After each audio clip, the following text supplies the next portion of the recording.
we're going to go over. So yeah, class, you better go early.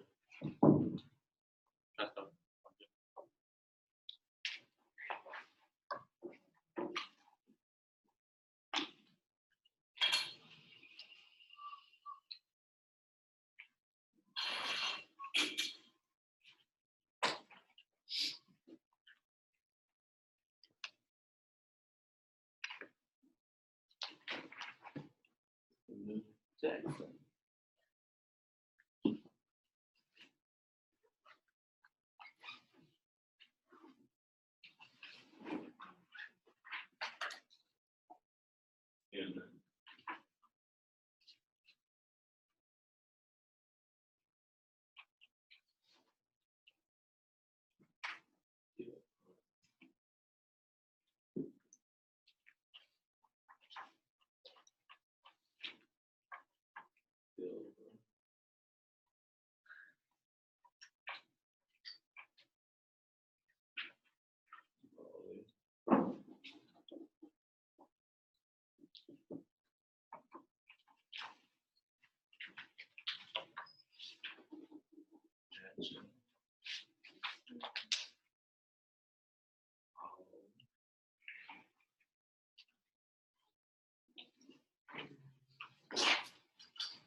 Yeah. Yeah.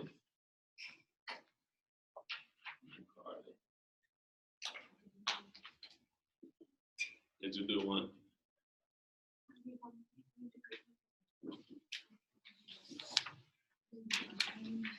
Still. Oh my God. Bless you. Hey.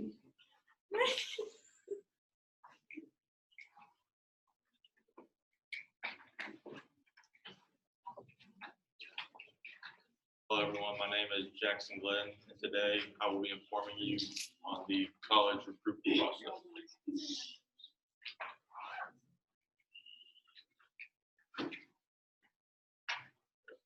How do you get the process started? First of all, you choose the specific schools that you are interested in, whether it be any coaches in any sport or even academically as well.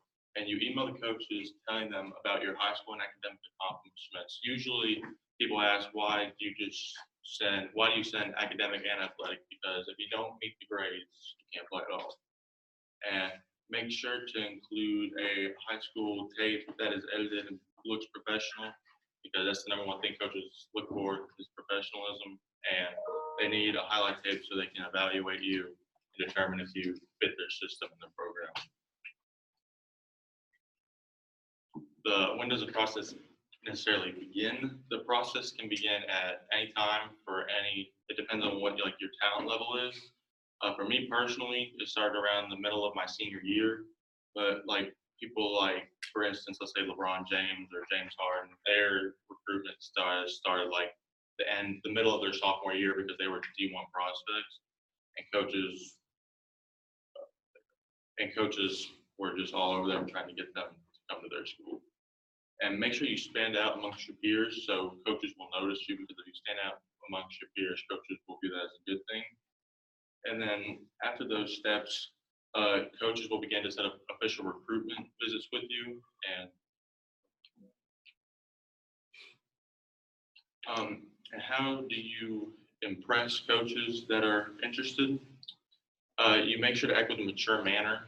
So coaches don't, because what could be your first impression could be your last impression as well.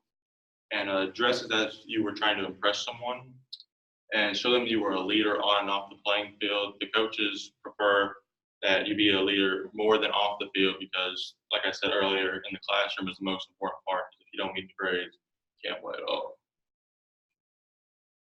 And things to get when you get an official offer. When you get an official offer, it's a contract basically called the National Letter of Intent. And it's basically a contract signing you to their program for the next 2 years.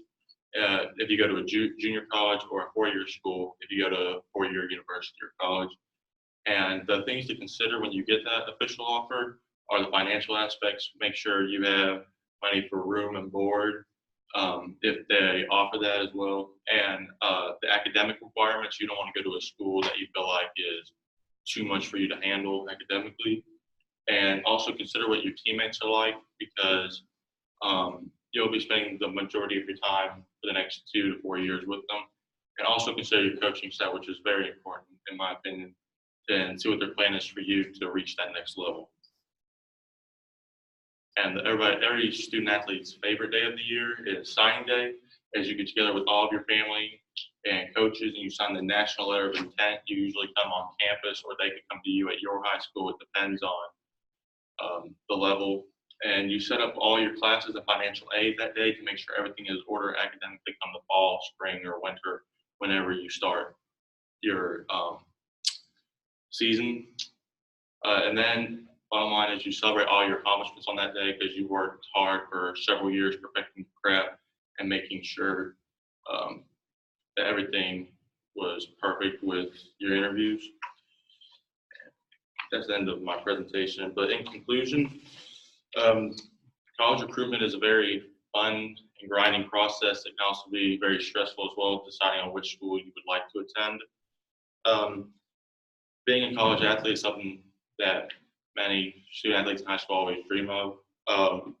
Only 3% of the world plays college sports, so make sure that if you all were ever to reach that level, you never take it for granted. And thank you all for listening to my presentation.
They said they wanted to be number 2. Come on. You can be number 3.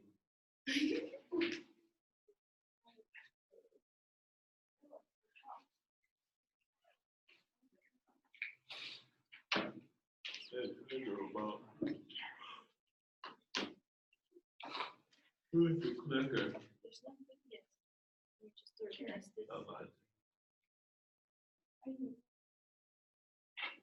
Right. Right? Yeah. No, the other right. Yeah, that's the right. Oh, okay. So do I just start? Sure. So, how many of you have traveled outside the country? How many of you have traveled to Europe? How about Santorini, Greece? Santorini, Greece is a famous island in the Aegean Sea, which is right below Greece. Many of you might already have future plans, but Santorini, Greece is a place worth considering in your bucket list. Life is short. I love to travel, and I have many experiences to be able to decipher if a place is as good as it claims to be. Santorini has many unique things, but 3 in particular we'll be looking at would be Santorini's land formation, architecture, and attractions. Taking a look first at Santorini's land formation, Santorini is not a place where you want to be speeding. Not because you might get a speeding ticket, but you will most likely speed off a cliff. According to the Greek National Tourism Organization, Santorini is a volcanic island with unusual rock formations, rocky steep terrain, volcanic rock, and pumice stone. This is due to its volcanic eruptions ever since 1000 BC, and it's still an active volcano today. It is the only volcano in the world whose volcanic crater is in the water, in the sea, while still being active. They call it the caldera. In English, it would translate as the pot. The last big eruption occurred 3,000 years ago during the Minoan Age, so you shouldn't be too worried if a volcanic eruption might ruin your summer vacation or honeymoon. Looking next at Santorini's architecture, Santorini's architecture redefines the meaning of beauty. Santorini's beauty is thanks to its unique land formation, but also because of its distinct architecture. According to the tourism guide Santorini View, its whitewashed houses, blue domed churches, and paved pathways play a simple but also an important role in its overall beauty. The main building materials are, of course, volcanic rock, black igneous rock, red rock, and pumice stone.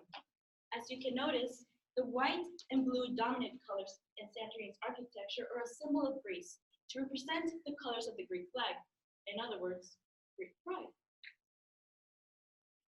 As Leonardo da Vinci once said, simplicity is the ultimate sophistication, and the same can be said to Santorini's architecture. Many of you might already be wondering, what can you do in Santorini? Well, although Santorini is known as a romantic destination, its diversity offers many different things for everybody. According to Santorini View, the most popular attraction is, of course, the volcano, the caldera, not just because of its great view, especially during sunsets, but also because of their hot springs, known for their therapeutic and beneficial effects. Santorini's beaches, with its black sand and bright, crystal clear waters, are unique compared to other Greek islands. Hiking trails also allow people to walk around the rim of the caldera, sightseeing the whole island. According to Sophia Nadeau, a worldwide travel blogger and author, Santorini holds many winery tours along the island. Of course, Santorini has a long winemaking tradition ever since ancient Greece, so they're known for their top quality wines. Although Santorini is a small island in the middle of the sea, its unique land formation, artistic architecture, and diverse attractions make it worth mentioning. As Henry Miller, the famous American author, once said, "It takes a lifetime for someone to discover Santorini, Greece, but it takes only an instant to fall in love with her." Thank you.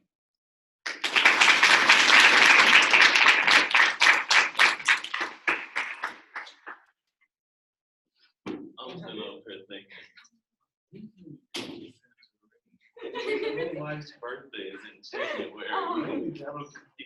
I want to go to Santorini. That didn't make y'all want to go to Santorini?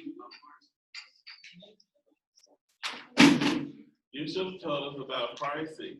Prices, oh my gosh. When is a good time to go to get an affordable rate? They normally have like warm weather. During summertime here? Yeah, like, because it's an active volcano, so the water's always warm, so it's like perfect timing. Well, you look at the ticket. Actually, we should just go on a field trip in the classroom.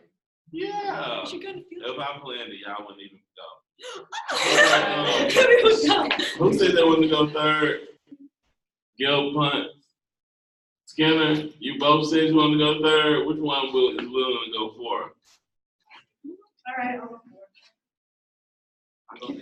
Okay, Skinner, you're going. Skinner, did you have a PowerPoint? Oh, you have it on the flash drive.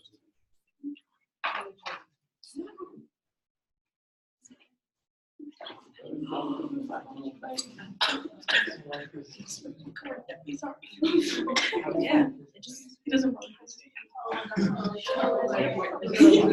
Wait. Dang, Santorini's not. No, average daily price for travel. And average price of meals. I'm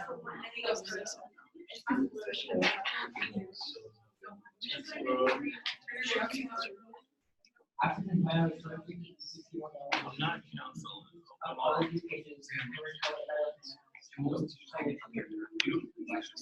It's cool. Do you have the clip flicker?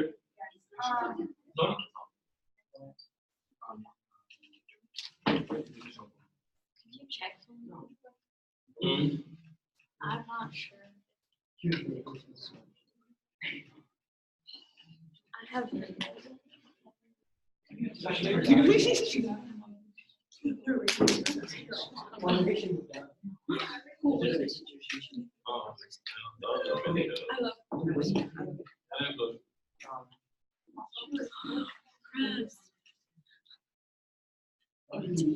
Did you leave the clicker up there? No, I do. Oh, it's right here. Yeah. Right. Yeah.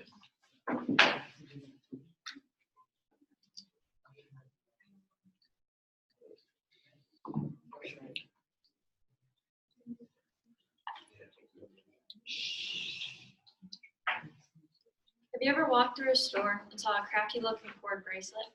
Maybe it was solid colored or multicolored with a fancy design, and you thought, I love that, or this is the perfect gift for my loved one. I'm talking about paracord bracelets, also known as survival bracelets. They can be used in many emergency situations due to their lightweight yet heavy-duty strength. It's a high-quality utility survival material that's easy to access when you need it, says Will Brenda, a journalist for the Skilled Survival website. They are multi-purposeful and stylish accessory.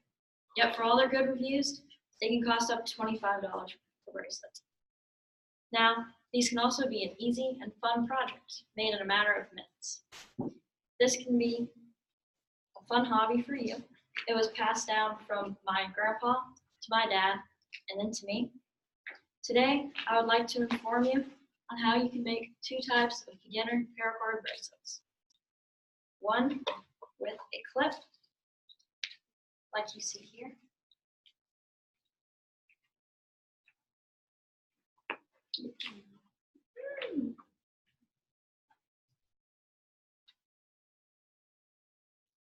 And the other with an adjustable strap like these.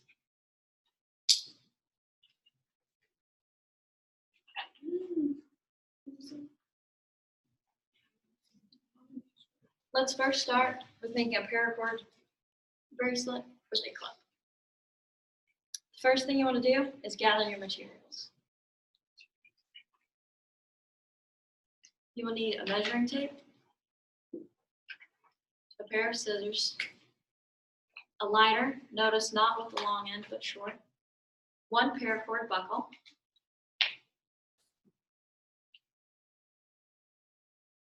and you can use two types of string, one for the outside of the bracelet and a smaller amount of string for the inside of the bracelet.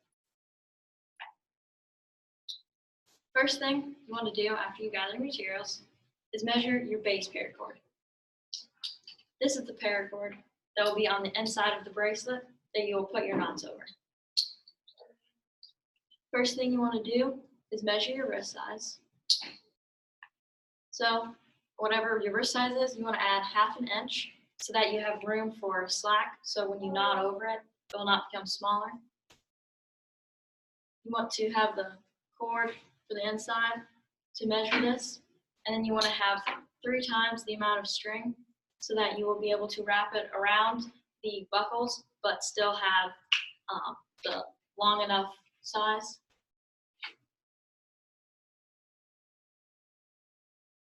Now you want to prepare your base cord. You can lay down the measuring tape flat, put a buckle on each side.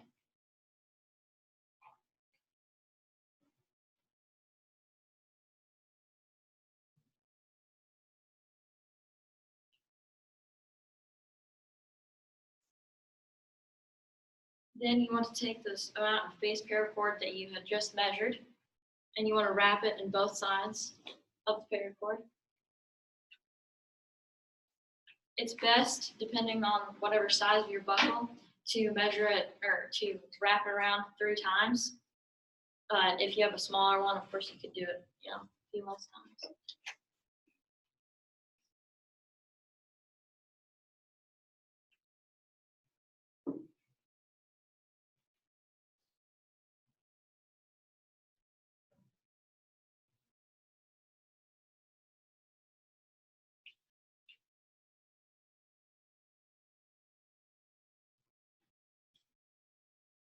Once you wrap it around, you want to just make sure that you still have your appropriate wrist length with the extra 1/2 inch or slack.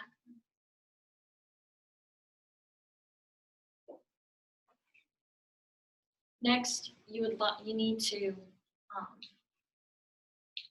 you have both ends of that. You need to combine these. So you will do this carefully with a lighter. It's usually called singeing the ends.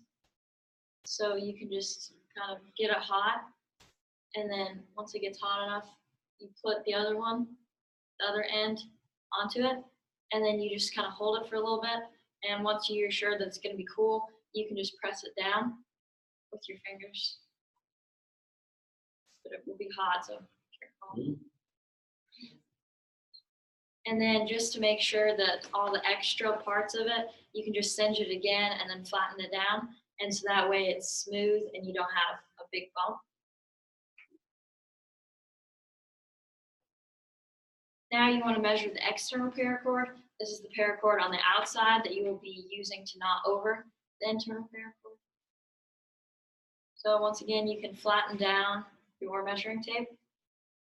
And you take your wrist size with extra 1/2 inch, and you want to use the ratio of 1 foot for every 1 inch of your wrist size. This is according to the Ultimate Prepping website. And you can just kind of fold it over. So if you have a 6.5 inch wrist, then it'll be 7 inches of cord you need to use, and you can just fold it over 7 times, and you should have a little bit extra. So that works best, and you just cut that. Now you need to start knotting the paracord. You want to put both ends together and find the middle of the string. And then you can start knotting using this pattern. So at first you just tie a regular knot to get the cord fastened on. And then you can start using the pattern here. You take the left cord and you fold it under the middle two. Then you take the right and in between the two, well, the one on the left and the two middle. Then you take that one right there, and then you pull it tight. And you want to do this several times until you reach the end. You can use this pattern here to show you again. So you have your both sides. You take the left under the middle two. You take the right and you put it down through here. You take it and you put it over the middle two, and then through the one on the left, and then you pull it tight. And it might take a little bit, but once you get to the end, then you cut and cinch both of the cord ends, like we did earlier with the internal paracord.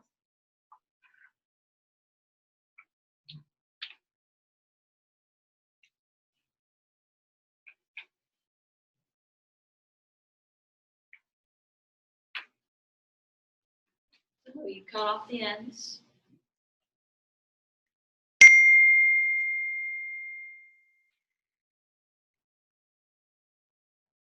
And then you take your lighter.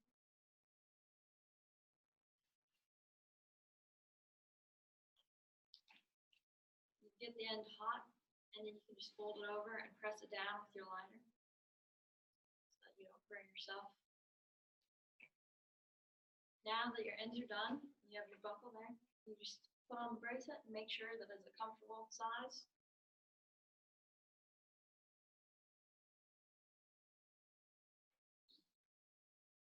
And you have your bracelet.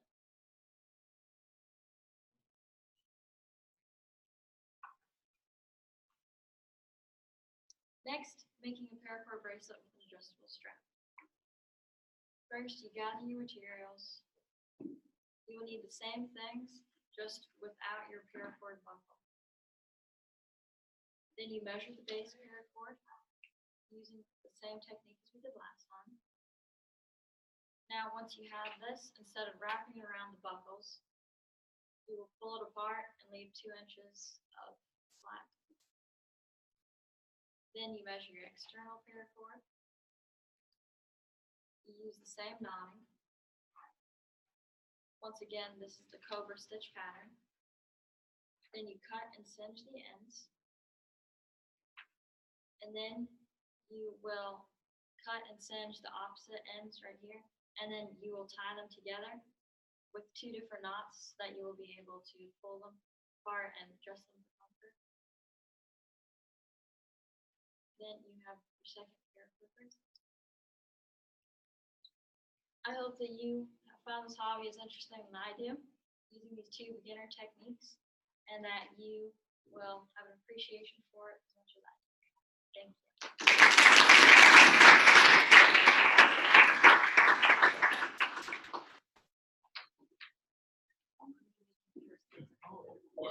Sorry.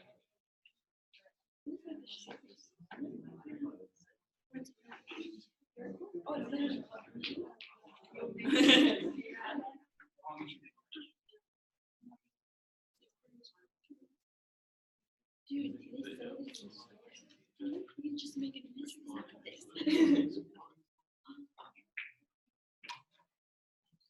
Oh.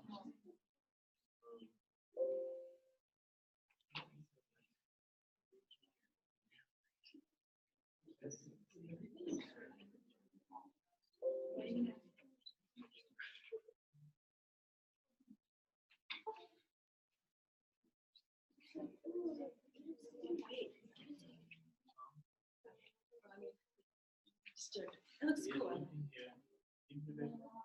I think there's one over there.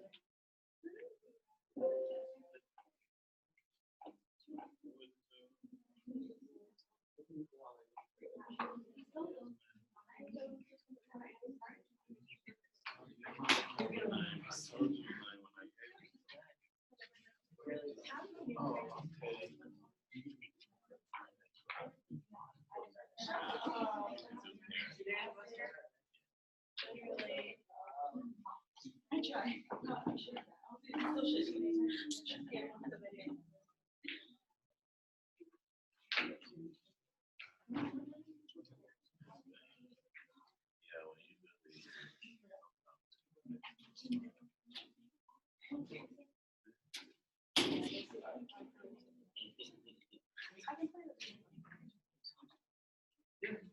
If you click, and if you don't, I'll be able to do it.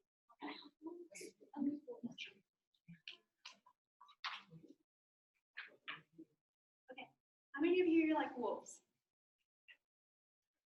Well, that's what I'm going to be talking to you about today. I'm here to inform you of the 2 types of wolves that are critically starting to go in danger. One of those is the red wolf, as you can see here, also known as the Canis rufus. They are smaller than the gray wolf, but as you can see, you can tell the difference between them because right where the arrows are pointing, that's the coloration you'll see. So they'll have red on their ears, their fallows usually near their snout, right by their tail, and usually on their legs.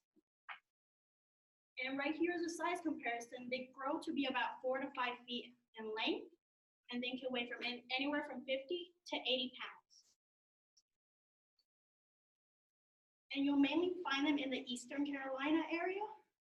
So they have a very, very small range. And for that reason specifically, they only live in 3 different biomes. And only about 40 of them live there.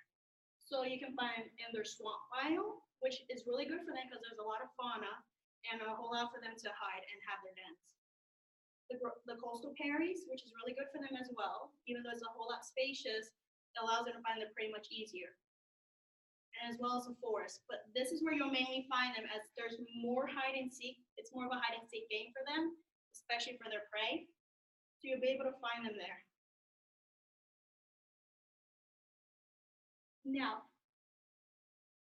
They'll eat rodents, insects, rabbits, deer, and occasionally they will eat berries. That's why you'll usually find most of them living in forest areas. They are social animals, as you can see here in the first picture. They're talking to each other. That's how they speak.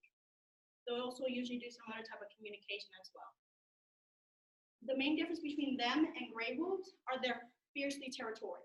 So if they see another wolf entering their territory, they will fight them off. And they do hunt between dusk and night, as it's more likely that their prey is sleeping and it's an easier catch for them. Now that you have a better understanding of red wolves, let us know about gray wolves, or as I like to call them, Canis lupus as their scientific term, but I rather call them timber wolves, and there's a specific reason because of their different coloration. They can be anywhere from gray to brown, solid white, or dark brown, light brown, and then finally the solid black color that they have. They also have long bushy tails that are tipped, black tipped, and like I said, the coat is mainly of those 4 colors. And they go anywhere from 4 to 6 feet long and weigh from 40 to 175 pounds. The next picture is a comparison of them between a German Shepherd and a wolf. As you can see, they're very similar. But the main difference is you'll usually find German Shepherds between a black and a brown coat color. Now, as there are more timber wolves than red wolves, they have a whole lot more of a longer range. You can find them anywhere from Alaska in this area, from western Wisconsin, western Michigan, Minnesota, and then the Yellowstone area of Wyoming, Montana, Idaho, Oregon, New Mexico, and Arizona. Now, as you can see, they live in a whole lot different range. So they'll live in more biomes, and there will be 6 biomes. The tundra, which is one of the coldest biomes, they're able to live in there from -70 degrees. Your next one is the mountain area. This is where you usually find a lot of deer, so they love that area. In the tundra, you'll find mainly like bison or some elk in there too. Your next is the woodlands. It's mainly full of brushes, trees, so it's a good hiding area for them too and their prey. You got the forest, well, you'll find both of them, the red wolves and the gray wolves, but mainly gray wolves. Then you got your grassland area where they'll find, that's why some hunters don't like them, because the grassland area is where they'll keep their cattle and everything. And then you got your little desert. You wouldn't suspect a wolf to live in a desert, but they're able to live in a desert. Now, red wolves communicate through scent marking, growling, barking, and their last form of communication that's crucial to them is their howling. I don't think I can play it from here. It's number 8. You gotta hit the slide.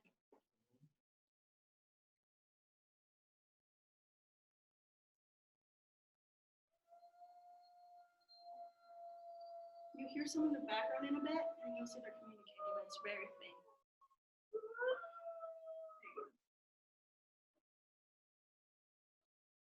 You can barely hear them, but they're farther away, and their howl can go very, very far. They can go for miles, so that's how they're able to communicate with each other. And their howl's really, really loud. That's why at night sometimes you can hear them because they're trying to communicate with each other, finding out where they are. If they found prey, they howl to them. That's what they do. They try and communicate with each other. Now that you know about both of the wolves, I'm going to tell you why they're very important.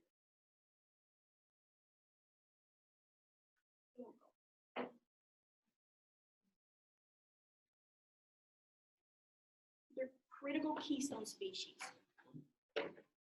When the government decided to get rid of them, especially the timber wolves, everything was out of balance. There was elk, since there were no gray wolves, elk and deer population would flourish, but everything else, but as they flourished, they would eat every grass, every area. And that caused for the bears and beavers to go to another area to find. So the Yellowstone area was pretty much replenished of all their nutrients. They didn't have anything. Now, when they found there were more timber wolves, they decided to reintroduce them to the Yellowstone area. And that allowed for them to allow the Yellowstone area to reflourish again. That's why you're able to see more fauna growing, more animals, and everything.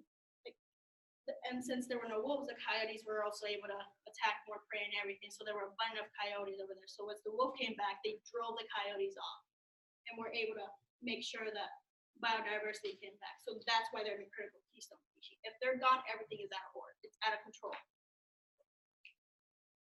And they became endangered from excessive hunting due to them always going after cattle. The same is for the red wolves, but they also were in danger from vehicle strikes and hunting and habitat loss as well. Like I said, they both help to stabilize the environment and everything. Red wolves and gray wolves play an important role in making sure that the ecosystem is in balance. And they're close to extinction, yes they are, but if we're able to make sure that people know more information about them, we can help maintain that they're alive and well, and make sure not everything is dry of resources. And it also allows for other plants and animals. And so I hope you learn more about red wolves and gray wolves. Timber wolves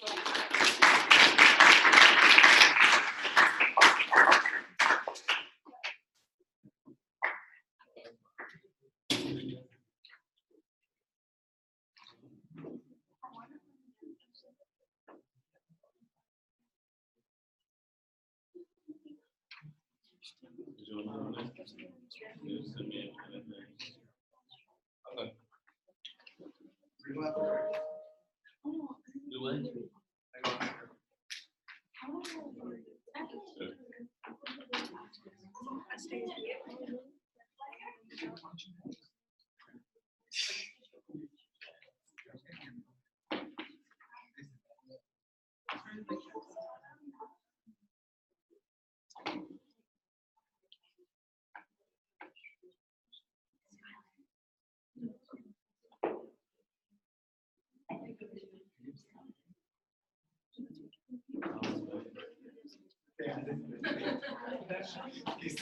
You don't know what it's called?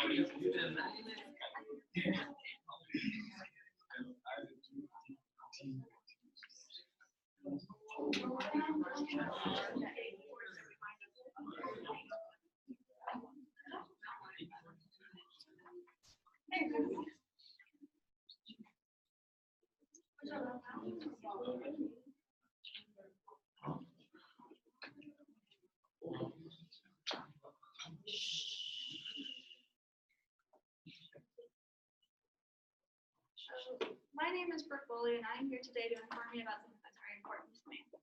Imagine one day you develop a slight cough. You take a cough drop, you drink some water, and it goes away.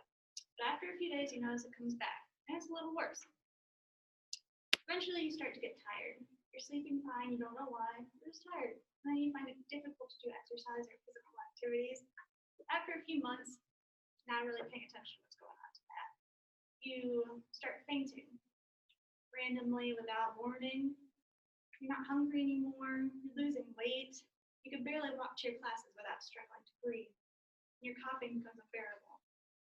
Even though you're not eating and you're losing weight, your stomach starts to swell until it's the size of a balloon.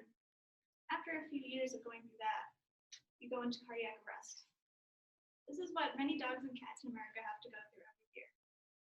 I'm talking about heartworm. Oh, you don't have the clicker.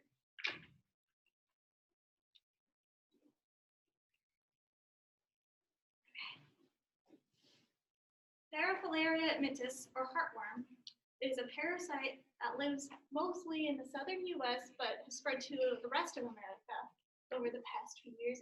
It's a deadly parasite that is easily preventable, and it is mostly found in dogs. It's mostly found in dogs because they're perfect environment. They're the perfect environment for them, and so they can survive and thrive. I am an animal science major and a foster dog home. So of course I'm interested in heartworm and have first-hand experience about the suffering, danger it is. So today we'll go over the 4 stages, starting with infection, all the way to the treatment of getting rid of these parasites. Let's start with stage 1 in the life cycle of the heartworm. Heartworm is spread mostly through, only through mosquito. The mosquito will bite an infected host, where it will suck up an immature larvae through its bloodstream. When it goes to an uninfected animal, that immature larvae transfers from the mosquito to the bloodstream of the new animal. Well, they mostly affect dogs, and according to the American Heartworm Society, about 250,000 dogs a year are infected with heartworm. After 28 days, immature heartworms turn into adults, where they start to multiply, filling out the heart and other organs of the body. The average amount is 15, but there could be up to 250 worms in each animal. They can grow about to a foot long, and are about the size of your average ramen noodle. So just imagine having a small bowl of ramen noodles living inside your organs. In stage 1 after infection, there are no symptoms except for a mild cough. Next, we'll look at stage 2. Stage 2 includes more coughing, lethargy, and mild exercise intolerance. It's best to seek diagnosis at this stage when you notice something is wrong. You should get your tests done, mostly by blood sample with the vet. But if those don't work, they have radiographs, x-rays, or ultrasounds to look inside the organs for the most damage or worms living inside them. This is Twix. He is a 5-year-old Chihuahua mix. He came into my house a little over a year ago, where he was diagnosed with stage 2 heartworm, almost stage 3. He may look little and happy, but he was very rough when we first got him. He was hit by a car, attacked by German Shepherds, and he had heartworm. He would want to run, but couldn't. He would get tired, he would go inside and collapse on the couch. He was also very grumpy because he wasn't feeling well, and he had a really bad cough. We'll look at the next stages, which are more severe. Stage 3 requires more exercise intolerance, weak heart rate, fainting, weight loss, appetite loss, and stomach swelling. After stage 3, it becomes untreatable and moves into stage 4, probably the worst stage, and it's also fatal. This is also known as cable syndrome. It's when the heartworms clog the right ventricle, atrium, and the vena cava, which results in cardiovascular collapse. It only takes a few years to reach stage 4, and that's what a heart looks like after they have not been treated. So if your pet is heartworm positive, what do you do?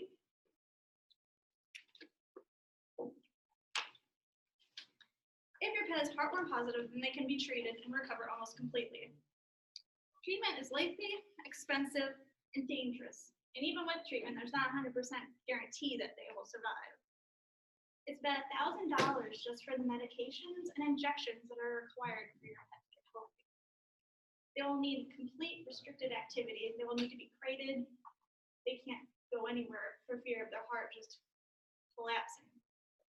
They also need regular steroids, other inflammatory medications, and deep injections of melosorbine dihydrochloride, which are injected in the back of the dog like so.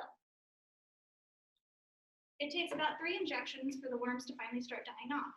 After the final injections, it's the most dangerous part of treatment, because that's when the worms die and then they don't move, so they're just sitting in your heart, causing blockages.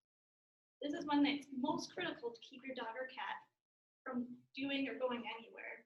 When Twix was going through his final treatment, we had to keep him crated in a kennel, and we lived in fear every day. And if he ran or got too excited, he would just, his heart would explode with just the worms that were in them. So the best treatment for heartworm is just to prevent. It only costs $30 to $40 a couple months for chewable tablets that they can just ingest, and that will keep your dog or cat safe and healthy. According to a study done by the Elanco Animal Health, only 1/3 of dogs in America get their preventative as much as they should, which should be in our state year-round because of the weather. Mosquitoes live even through the winter. Most people don't know that, but they do, and they will infect them even in the winter's December, January. You should also make sure your pet's tested every year, even with the preventative, just to make sure they don't get it anyway. So there is a slight chance. There's also a very rare cases of humans getting heartworm. So you also want to be careful of that as well if you have a weak immune system. Heartworm is very easily preventable, but it's a very serious and fatal disease parasite. The only way to keep animals truly safe from heartworm is to prevent it and keep the preventatives up to date. It only takes a few years to go through all those stages before they have massive organ failure, cardiovascular attacks, collapsing, before they die. Twix went through his treatment. He got adopted and is now in his forever family on his preventatives monthly so that he makes sure he does not go through this again. He will live a long and happy, healthy life.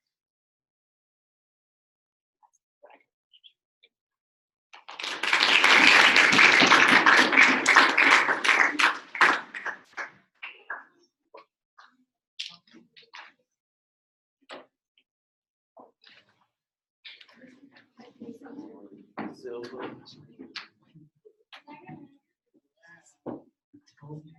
Silver. Yeah. Okay.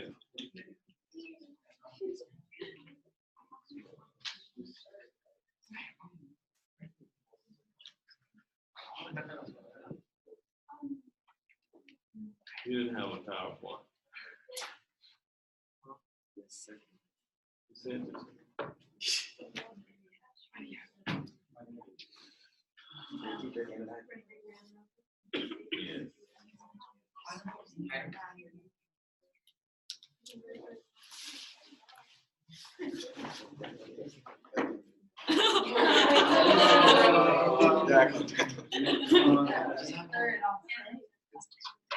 Yes. Please.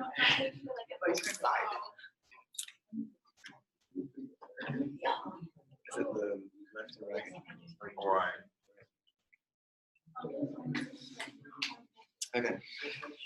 Good morning. My name is Haikyo Silva, and today we're going to be talking about animal testing. How many of y'all have pets at home? All right. How many of y'all are willing to give up your pets for this? Animal testing.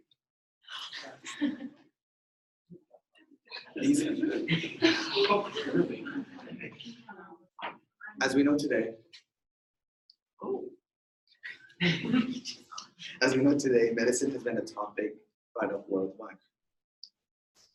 Testing has been around since 258 BC for understanding of anatomy. The United States has ignored the fact that animals involved in human cruelty, what we don't know, is involved in animal testing for just human purposes. Experiencing which these animals are experiencing mental and health issues. Over 100 million animals are burned, crippled, poisoned, and abused in the United States, at least every year. That's not counting countries such as Canada, Brazil, Asia. That's just in the United States. 92 of the experimental drugs that are safe and effective on animals fail in humans, which that tells us that the results that they're getting on these animals is not going to help us either way. Some of the reasons why animals and us are not compatible or not resulting as we want is because their cellular structure are not the same. According to pro.com.org, anatomic and metabolic cellular differences between animals and people make poor animals not compatible. Some animals react to medication different than others. Some may have illnesses themselves which can affect the medication given to them, which could affect the results. Some of the side effects that these animals can develop throughout this are anxiety, and as we know, some of us have anxiety, and it's really hard to manage that even with medicine and process thinking. Imagine these animals having to process that and not being able to control themselves or even handle it because they're animals. Medication that's given to them is very highly intense in chemicals, which can this form made from in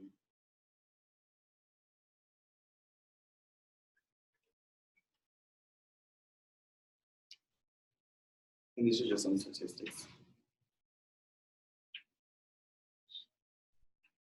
As you can see, some of the animal structure are very different. Some of them are similar, but which doesn't equivalent to what we need. And this is my sentence. Animal laboratories are being, in conclusion, animals laboratories are being experimented for supply. These animals don't have a voice for themselves. But we can make a difference in not support certain companies that force animals upon them in medication. Animals are vulnerable and they just deserve to be loved and medication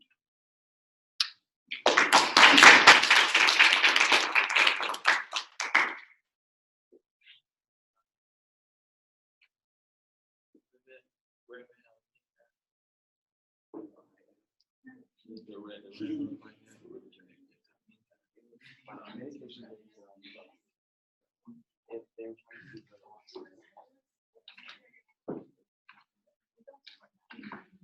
You don't support human animal malnutrition. Oh my God. My wife has. Oh, there's sugar. I know. All right, y'all, give me a thrill. What's wrong with it? Again. It should work. Oh, that one. Look, I'm trying.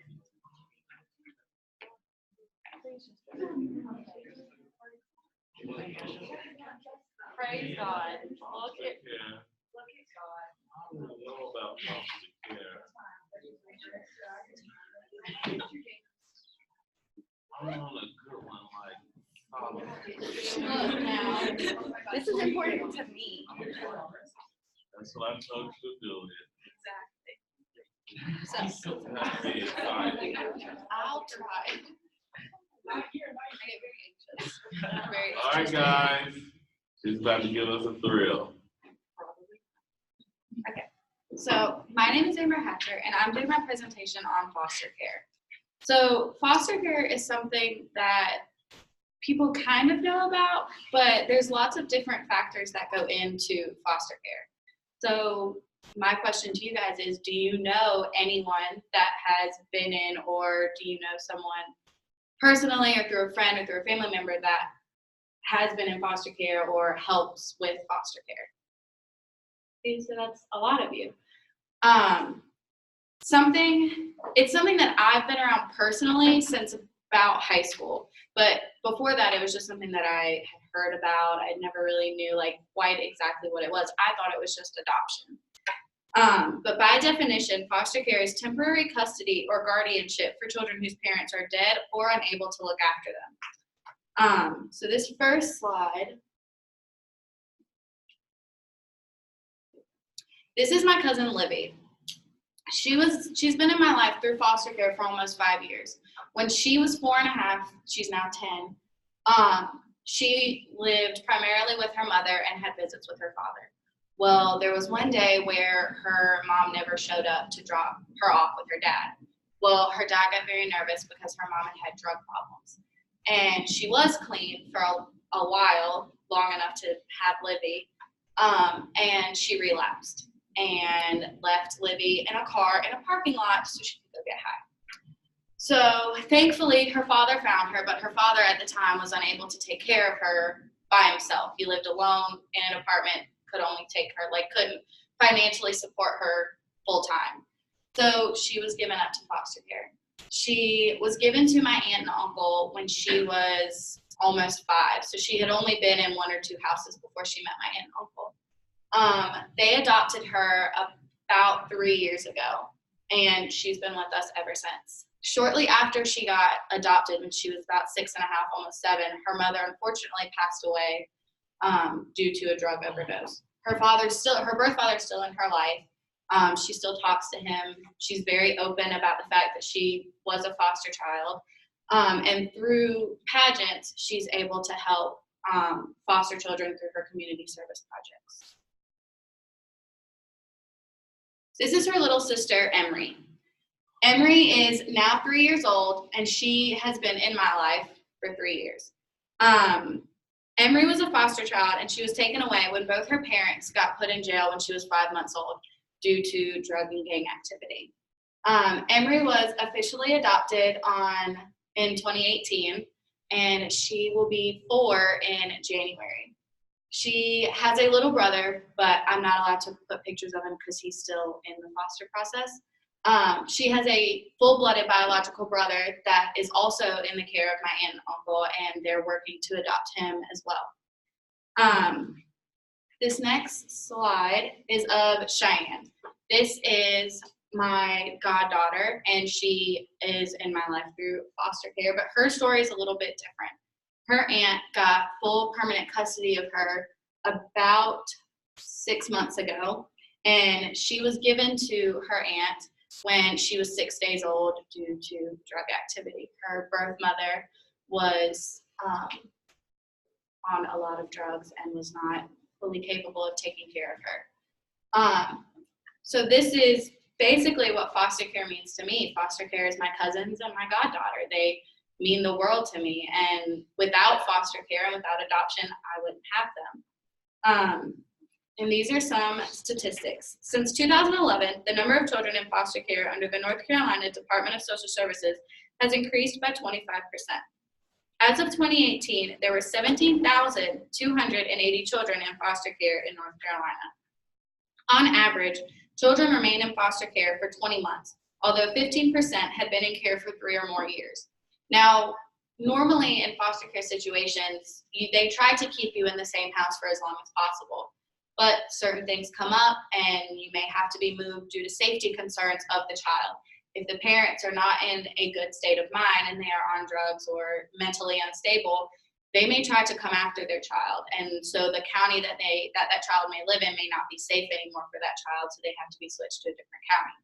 So if you can imagine being 3, 4, 5, even 10, 11 years old, having to be bounced from house to house because of the fact that your parents aren't stable, that's very traumatizing for a child, for anyone. And one of the main reasons that children end up in foster care is neglect.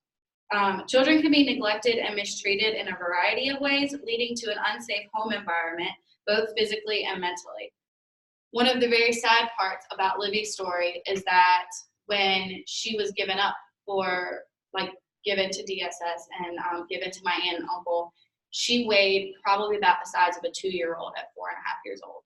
She was very malnourished, very not well kept up, and her father had said that he had tried to talk to the mom about different things, and whenever he had him, he would try to feed her as much as possible, but she was just to the point at that stage she just didn't want to eat because she wasn't being fed at home or properly fed at home. Other reasons include abandonment, death of a parent or caregiver, physical abuse, sexual abuse, medical neglect, incarceration, voluntarily placed, and parental drug use. The only way foster care can be successful is by the love and support of foster families. It takes a lot for anyone to give up their home, time, energy, and resources. In 2015, CNN stated that if you're a middle-income couple with 2 kids, you will spend between $12,350 to $13,900 a year. While the state does help with medical costs if the foster child has medical reasons that they need to be seen regularly at a doctor, and you get some money through the state each month, a lot of what you pay comes out of the foster parent's pocket. My aunt and uncle, my aunt was a nurse and my uncle worked from home, so he had to go back to work at an actual job to be able to afford to take care of the foster children. And it's something that they love, and it's something that they love to do. And they've been able to financially figure it out to where they can foster and adopt 2 out of the 3 foster kids that they have. But it's been a financial toll on both of them. And it's been a very emotional toll. It's something that they've had to prepare themselves for, because you never know if your foster child's going to stay with you or if the foster child's going to have to go back home to their birth families, which ultimately is what you want to happen. but a lot of the times foster parents may feel that it's not in their opinion is that it's not in the best interest of the child, but by the state, they see that the parent is fit. Foster care is unfortunately something that we all need to talk about. It's a very traumatic event for children to go through, but there are some things that can help the children when they go through these things. My cousin Livy, because through the pageant system, she started her own organization called Livy's Fostering Furry Friendships. And through her organization, she collects either stuffed animals, blankets, or money to go buy stuffed animals and blankets, and she takes them to different social services office in the area, and the children that are brought in through social services are given a stuffed animal and a blanket to be able to take to their new foster home. Because a lot of the time when these foster children are brought in, they're brought with nothing. They may have a bag or something that has their few belongings in it, but a lot of the time they don't have a lot. So for them to have that, and my cousin Livy, she still has her stuffed animal that she was given when she was first brought into DSS and sleeps with it every night. It's something that she can't live without. And she's 10 years old now. So it's something that can definitely benefit the child's well-being and can help them through such a scary situation. There's also different things that you guys can do at a young age. You can help talk to your local social services agency and see if they do a brother-sister program to where you could be a big brother or a big sister to a foster child, because a lot of the time they don't have that. They have their foster parents and their birth parents and their social services worker, and they have all these adults around, and they don't really have anybody that's maybe only a couple years older than them that they can see as a big brother or a big sister. So to me, foster care means my cousins, my goddaughter.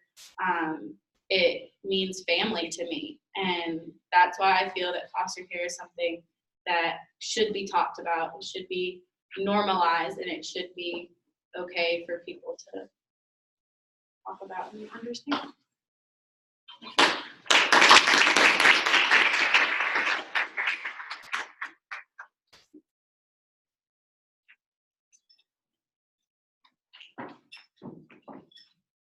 All right, those of you who need to leave, bye.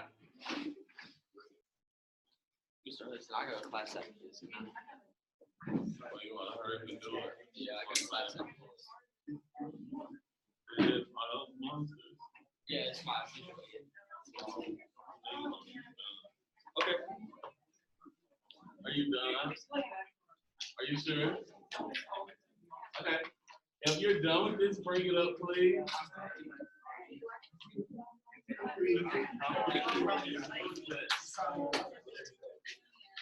might need to go on Monday, so maybe otherwise I'll give you that.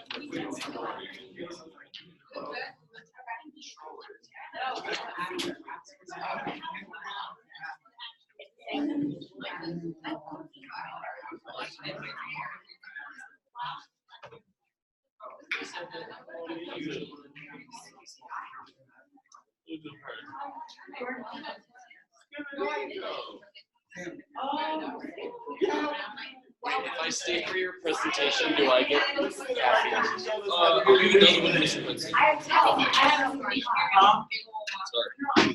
Oh, do you have a PowerPoint? No, I'm just using this one. All right, you guys can cut on the light since he doesn't have a PowerPoint. I have to go right now, but I haven't done it yet. Okay, you can do it Monday. Thank you. Why didn't you turn on the light? It's not that one, right? Mr. Hudson, can I go after that? It's not this one, Yes. because that is turning switch. This is going to get you a very poor grade. You have to provide a rationale, otherwise you didn't tell me anything.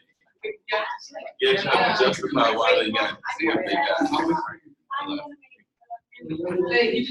All right, guys, for those of you who have the peer reviews are critiques. Where it says rationale, you have to justify why you've given them the designation that you've given them. Otherwise, I can't assess whether or not you knew what you were talking about. Nobody figured out how to turn on the light. Oh. There's the first one, we were supposed to be keeping it off. Where is the light? He doesn't have a PowerPoint, so he wants light. Probably for trying. Try the black one. The black one should probably work. Jesus. Try one. There you go. Whoa, where did that? Yeah. Good. I'm good. Okay.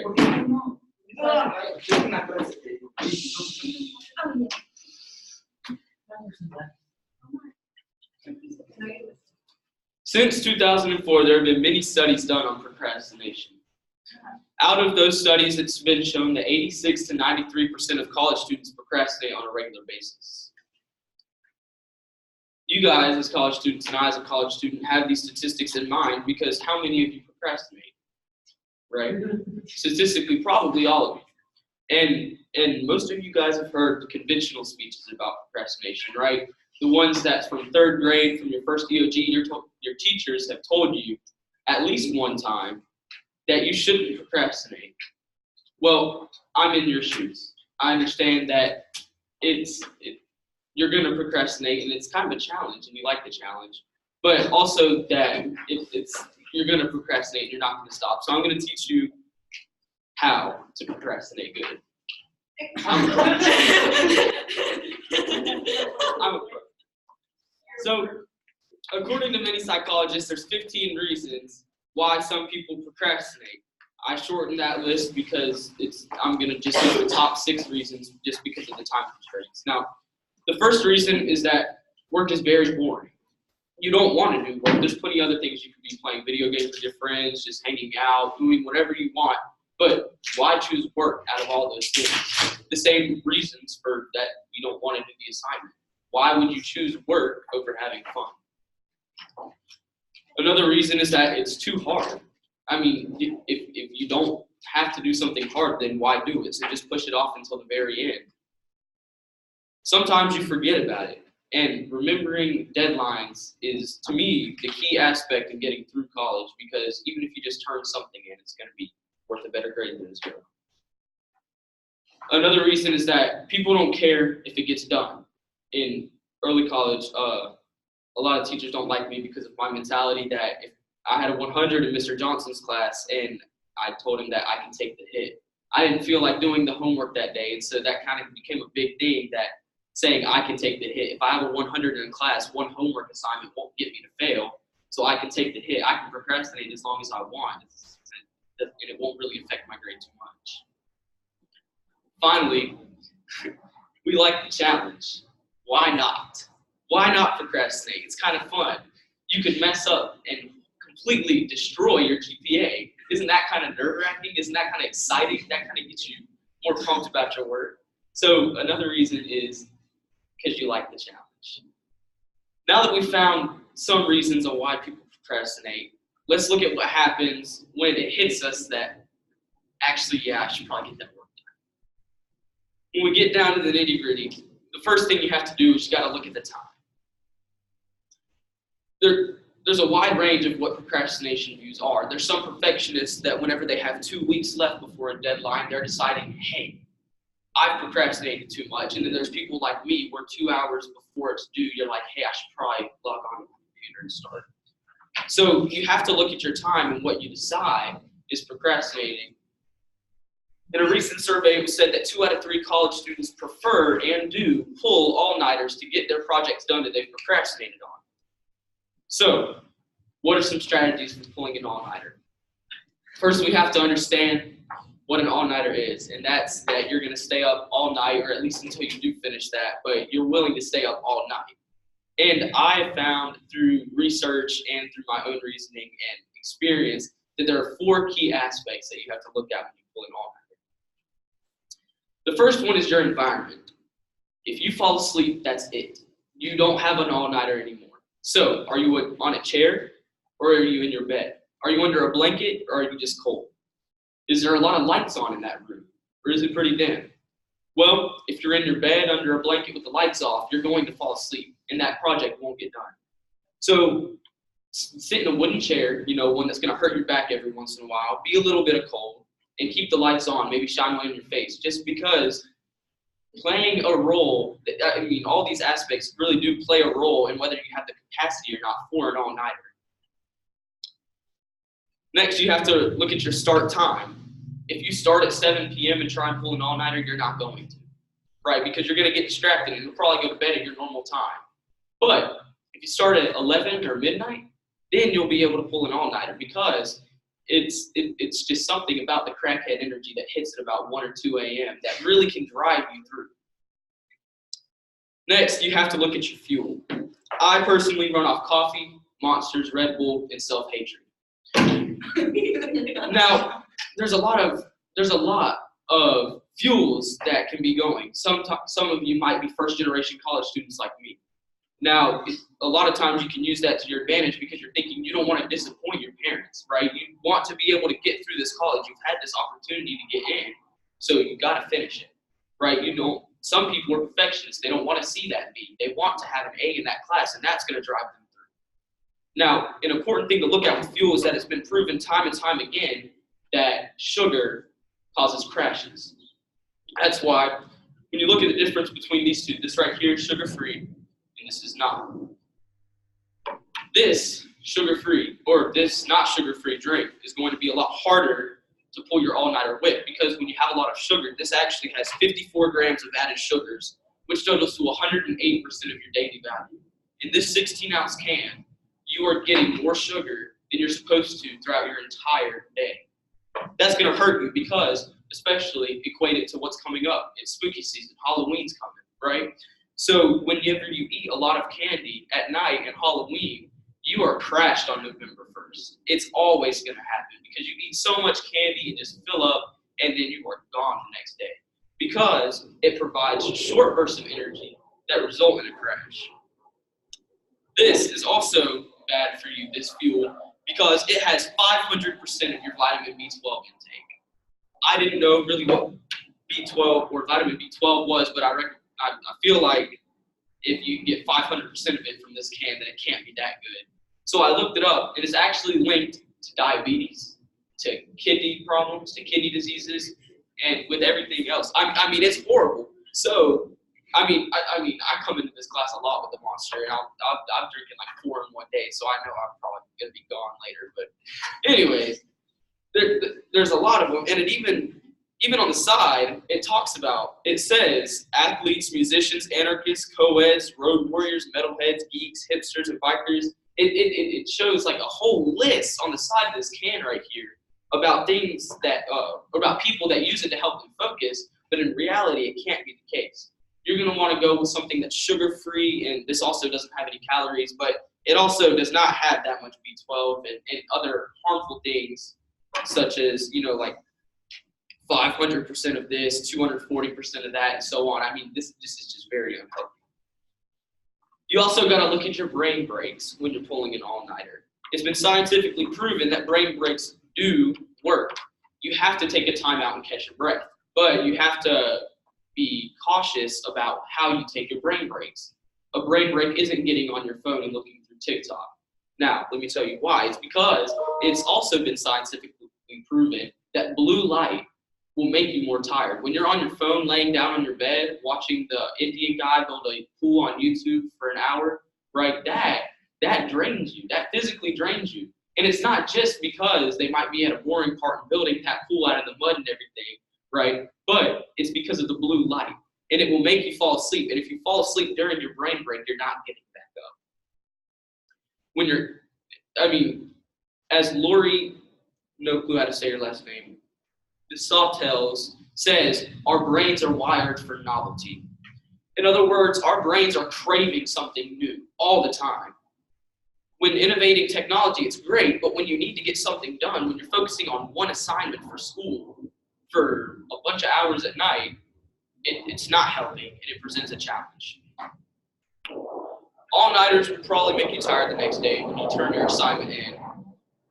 But, you'll be turning it in completed, so at least that's something. However you work, however you take your brain breaks, whatever fuel you have, whatever environment you're in, what time you start, you have to make sure that you're all-nighters for doing your work because there are tons of distractions, especially in our societies now. First, you have your technology. our phones, our TVs, our computers, our video game consoles, you name it, there's a distraction. Our lives have been so filled with technology that anytime you see your phone, you just got to pick it up and check Instagram. You got to make sure that you don't have a text, right? A lot of times, your friends can distract you. They might have a group chat going on, or you might be they might be calling you to hang out, right?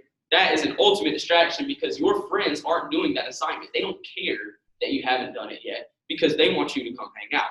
And you also have yourself to worry about. Daydreaming when you are tired is horrible because you'll drift off to sleep without even knowing it. But also, using your imagination, that's so much more fun than doing this, like maybe writing a speech for a class. So when you put all that together, you got to understand that procrastination is pretty bad. But if you've been doing it your whole life, you're not going to stop because some 15-year-old kid came up here and told you to. So I tried to help you in a safer way to do it and a good way to do it to make sure that you get your work done. We've talked about good methods for what environment you should be in, for what fuel you should use, for what times you should start, and for how you should conduct your brain breaks. We've also identified the distractions that are dangerous that are going to cause you to not do that work. But no matter how you are procrastinating or no matter what you are procrastinating for, it needs to get done and you can do it. Stay focused, don't die, and thank you for your time.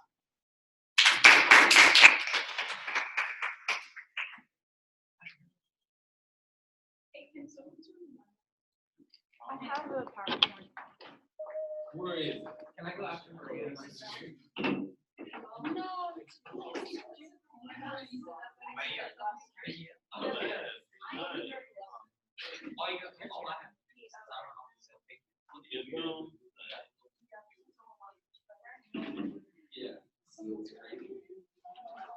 Animal testing again.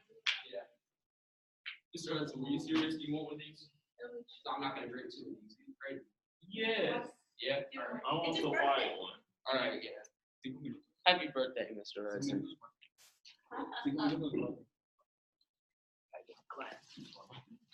Y'all have Okay, hello everyone. My name is Maria Pompavilla, and do we all love animals? No. Yes. Okay, good. So I'm gonna talk about animal testing, but more specifically the cruelty of animal testing. So over 100 million animals are burned, crippled, and polluted each year, according to PETA in 2015. And there's a huge debate on whether or not the United States should ban animal testing, and yeah, because it's really bad. To begin with, animals cannot speak for themselves. The U.S. has created this act that protects animals from animal testing, but actually 95% of animals are not protected by this act. So they don't do anything for the animals and they just die. It's very cruel for animal testing to occur because animals are vulnerable to all the mistreatment, and they're, like I said, burned, crippled, poisoned, or whatever the case may be. Animal experimentation is very cruel and inhumane because they basically just, like, for example, here I'm talking about the Drace test. It's not the pink eye. It's when they take a bunny and they, or like other animals, but more specifically like a rabbit, and they keep their eyes open with clips so that they can test medicine or whatever product that goes in or around the eye. And I do have a picture here.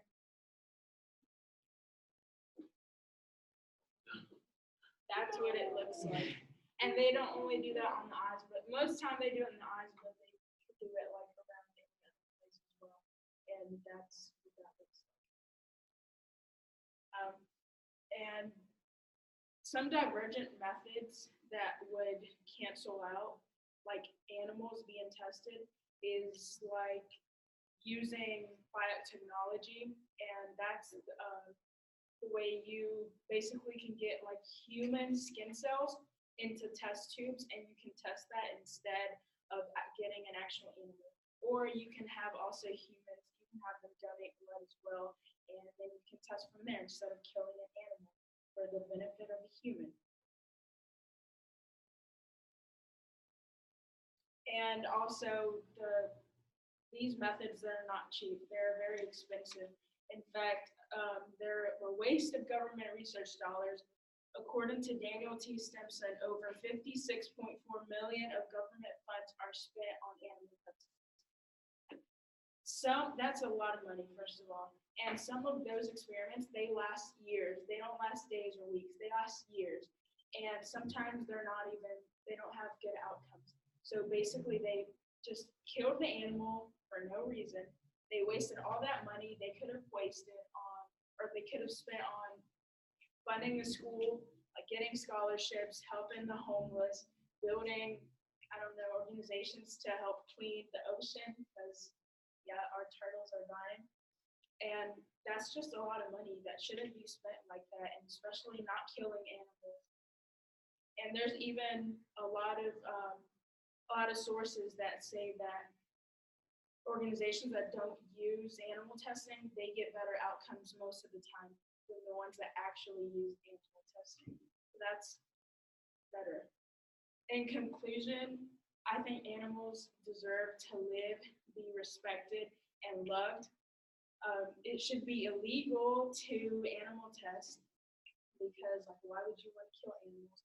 Biotechnology is an alternative method. You can also do other things as well, such as, donating blood, and that doesn't hurt you, and it benefits a lot of people, and not having to sacrifice animals to get medicine when you cannot be doing that. And also, not to mention that is also a sin to sacrifice an animal.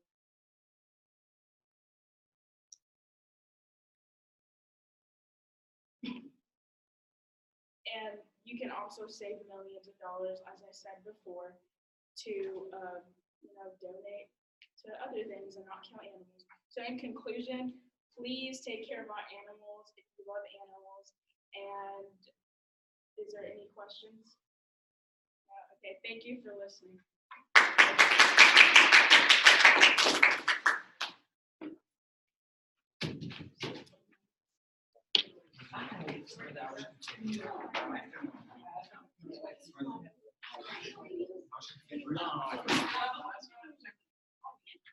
Can I go next? Can I go next? No, I know.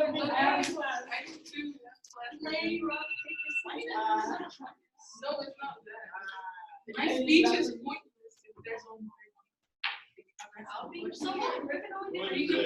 I think it was in the bottom, like I saw it earlier. Or go to the icon. Can I go Yeah, next? there it is. I mean, you're going. Do we? Oh, yeah. Could you email our? I'll stay. It's Omar staying? He's like, our classroom. Who is it? Holmes, Sarah Holmes, early college. House. Email her. Tell her. Thank you. It's the lady from the other day. No, if he I wants said that. I email her again. Okay, thank you. Thank you. Tell her me, her, and Omar. Good luck, Sam. Ready? Yeah. Okay.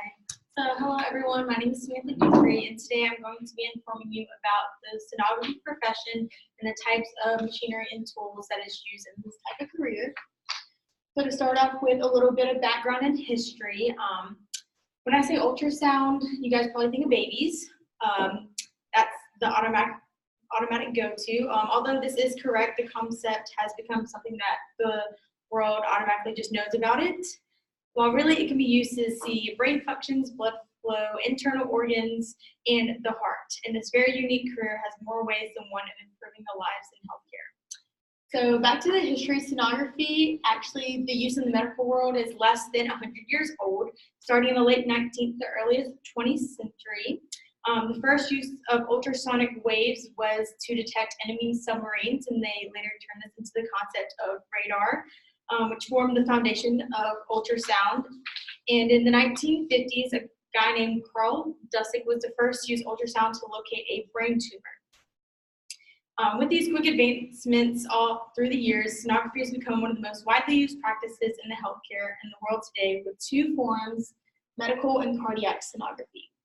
So with medical sonography, the credentials are called RDMS, which is Registered Diagnostic Medical Sonography. Specialties include AB, just a few of them, abdominal, OBGYN, which is the babies, the obstetric and gynecology, basically anything not related to the heart.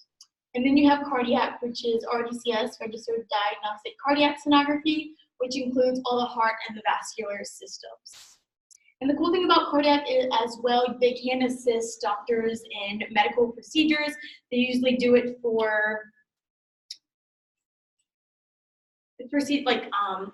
cardiac like heart catheters. They usually go into the hip, and they can actually take the machine, hold it, and they can locate it as a doctor is doing the procedure.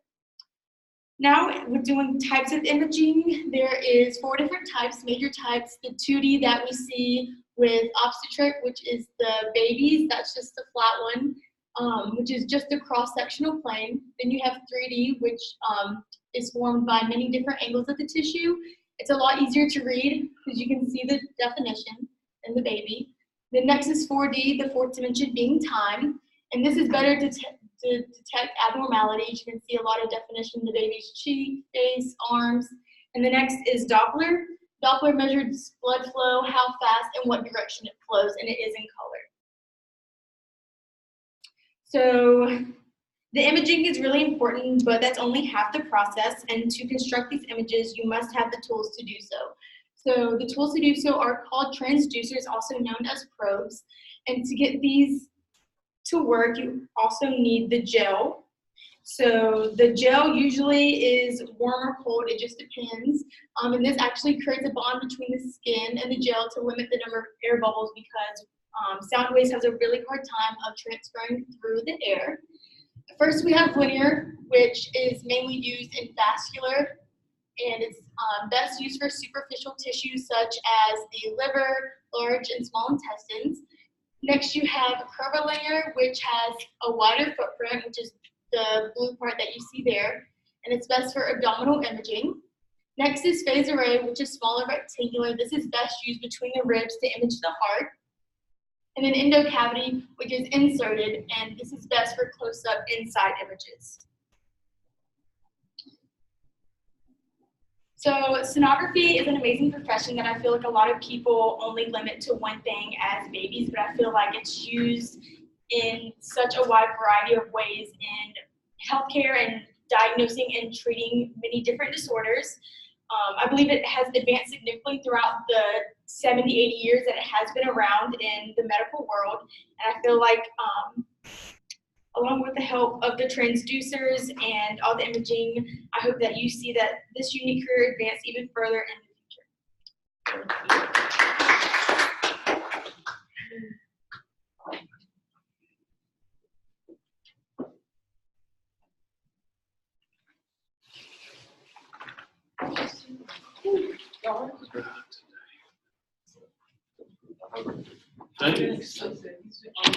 I literally spent $3 of my day, almost $4. Do you want a piece? Well, I can't give you a grade for it if I don't see it. Oh, man.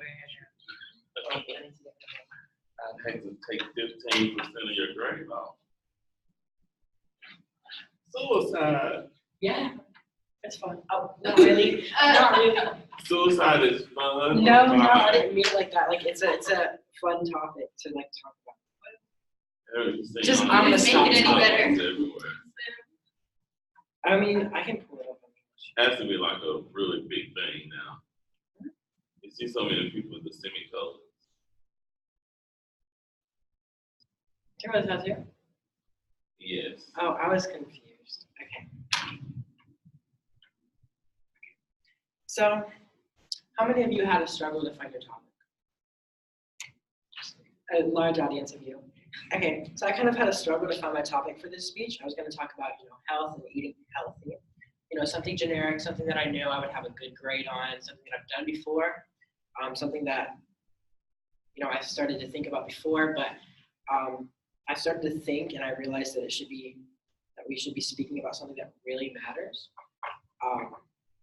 and that all affects us. I think it's important that we make smart decisions about the food we eat. I just feel like it's not the most pressing situation that we have to deal with in society. The world is dark, and I think teenagers nowadays realize that. It feels like the world is ending almost. If a 42-ounce soda, like Monster, or a chocolate bar, or whatever from the vending machine makes you happy, then I say go for it. I keep thinking that the only thing we really have in common is that we're all we all take pictures and post them on social media, like Facebook, Instagram, Twitter, Snapchat, but everything just seems to make it worse. I will be informing you about teenage suicide, some signs, and some resources. There are many ways that adolescent teens commit suicide. One of the main reasons is the trouble with parents and family. So most teens that commit suicide have family problems. Problems at home are the big reasons why teenagers feel the need to kill themselves. Being bullied at school is another main reason why a lot of individuals feel the need that they need to kill themselves. Being bullied at school is a main reason of depression that leads to suicidal ideas among teens. According to the article, The Neurological Basis of Suicide by Lundevell, a suicide scientist that was posted earlier this year, suicide is rare in children and early teens. However, this risk becomes higher as years go by. Therefore, the risks become pretty high in older teens. Another main reason is the feeling of worthlessness. To go along with being bullied at school, many victims of suicide have to feel like they're worthless, brought on by bullying. This can be also tied into depression. Along with the reasons teens commit suicide become important, the warning signs are just as relevant. There are a few warning signs to all teens being depressed. However, at the same time, there could also be no warning signs at all. Depression is one of the main causes of suicide among teens. Also, according to Lundevell, studies have shown that people who have a psychological disorder, such as bipolar disorder or major depressive disorders, are more likely to commit suicide or have suicidal thoughts. If they give a hint, many individuals will tend to act different or show off a different characteristic than you're normally used to. Studies have shown that many teens will give a hint that they have suicidal ideology. According to the article, Adolescent Suicide Risk Factors and Prevention Strategies, posted in 2008 by Jackal L., Martha R., and Charles O., who are suicide psychologists, it is estimated that 18 adolescents will successfully take their lives each day. You need to talk to them about if they feel they need to kill themselves, you need to talk to them about it. If some warning signs are suspected, it's important to talk to the individual about it. There are several programs to be dedicated to helping prevent teenage suicide. The Yellow Ribbon Suicide Prevention Program is one of these organizations who puts much time in its purpose. The Yellow Ribbon Suicide Prevention Program is a program that offers help to teens and others who have thought about committing suicide. Some programs that's offered by the prevention program they're offered to programs at school and information to individuals, and they have different things in which teens can use to reach out for help. Support for survivors. They have a special section on the website for teens to contact other individuals who have also beat suicide, that were unsuccessful or have talked themselves down. They have information about support groups all over the country, ranging from United States, Mexico, South America, UK, etc. Some speakers and presenters. The program also offers different presentations and speakers to appeal to different schools and other organizations. All of this information was taken off the website from the website for organization dedicated to try to stop teen suicide. The website is always up to date with new ways to help. In conclusion, it is important to help teens with problems of thinking about suicide or having suicidal thoughts. This is why it's crucial that we know the reasons for suicide, the warning signs, and what's out there to help teens. With suicide being the third cause and leading death of teens, it is important to help teens with suicidal thoughts to make suicide a smaller contributor to teen deaths around the world. And based on the handout that I just gave you, it's about suicide facts and figures in North Carolina, and it's relevant to 2019. So, on average, one person dies by suicide every 6 hours in the state. So somebody about 6 hours later, is successful in trying to kill themselves. Another main reason that suicide in America is such a struggle for not only themselves, their families, but for the whole state. Suicide costs in North Carolina reaches a total of $1,035,000,000. It's also the 10th leading death in America, in North Carolina. And the second leading for the suicide would be our age, which is 15 to 34. And some information on the back talks about how you can get involved with AFSP, which is a North Carolina chapter that brings together people of all different backgrounds to help fight suicide. Some other information on the left is other prevention programs and innovative organizations to help fight this.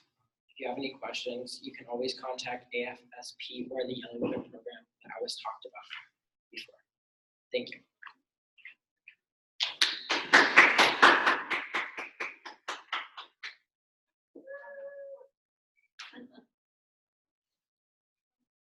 Oh, Lord. Don't you want to go Monday? I mean, I can if you want. No, I'm asking if you want to. Did you say it wouldn't make sense for you to present Yeah, cause like. such a small audience? I did that all for nothing, guys. Could I just like 30 minutes? A manuscript? We do not do manuscripts, Steve.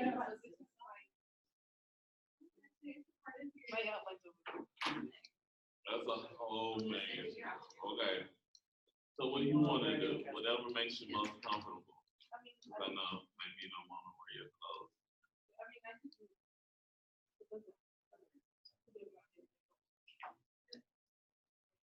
You think so? Now you'll have more time to get better prepared. Yeah, And I have a whole script and have cue cards. Where are your index cards? I use the. Yeah, you need index cards. So you can do it Monday and have index cards. Well, there, you can use an outline, what's called a speaker outline, just bullet points. It's not the same as the outline that you turned in, which was the full sentence preparation outline. So yes, you can use a speaker outline, but the same information you would put on the speaker outline can fit on the index card, because it's just bullet points. No. Are you in Sarah's class also? No, I'm in. Who's Matthew? Well, like a call. Mr. Worley. Ms. who? Mr. Worley. Mr. Worley. Worldly. Who? It's already 2:20. What's their first name? William Worley. Yeah, it'll be the same thing as the Miss Holmes was. It's at Johnston. Oh, no, you have to look her up. Ms. Holmes was Let me like get his something email. with K-12 or something. That's Sarah Holmes. Yeah, it's like Sarah. Sarah Holmes at Johnston.K12. I lost. I sent it to your Oh, phone. no, I think I have the email. I totally sent her an email already and she responded. Why is this not popping up? What's she saying? Okay. She said thank you or something.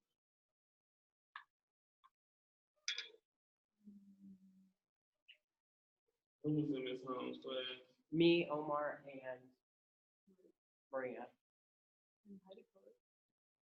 But Heideco didn't.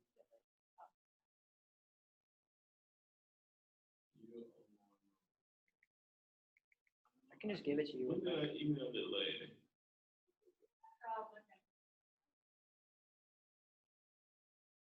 Monday.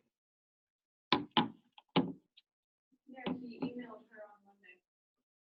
Oh, today's Wednesday. Oh, Sarah Holmes at Johnson. Okay.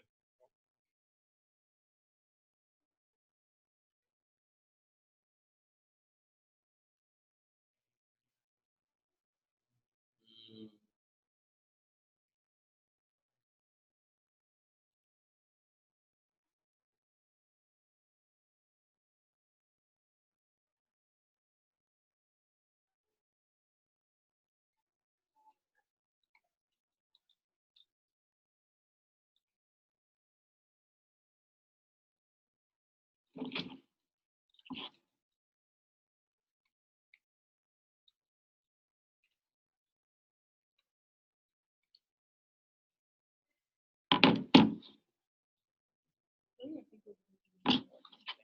I think we're doing 3 tasks. We took a test. It wasn't bad. So yesterday they didn't find the test in Page's class in the morning, but Mr. Daniels found it in the afternoon, so he made us take it. Are you kidding me? He was like, if y'all fail, y'all can retake. She's just going over Desmos right now. Oh, Wait, who else was doing? I gotta go today. Who's in Holmes class? Me, Omar, and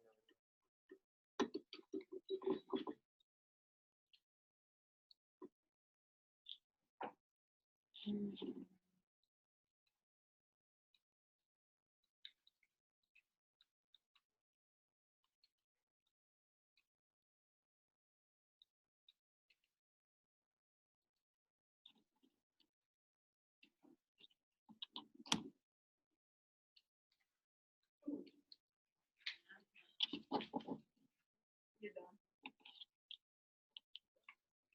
Yeah, I wrote a lot. I feel like taking math and course block right now, but I don't want to go the whole bunch. my it's person, the my same person thing. that did that is not even here. Ooh, how's it? The girl that sits right there. Oh, there's. Destiny? Oh, this I is know. still recording. Did you want me to turn this off? You can stop it. It probably says fully. Yeah. We're gonna freaking an hour video.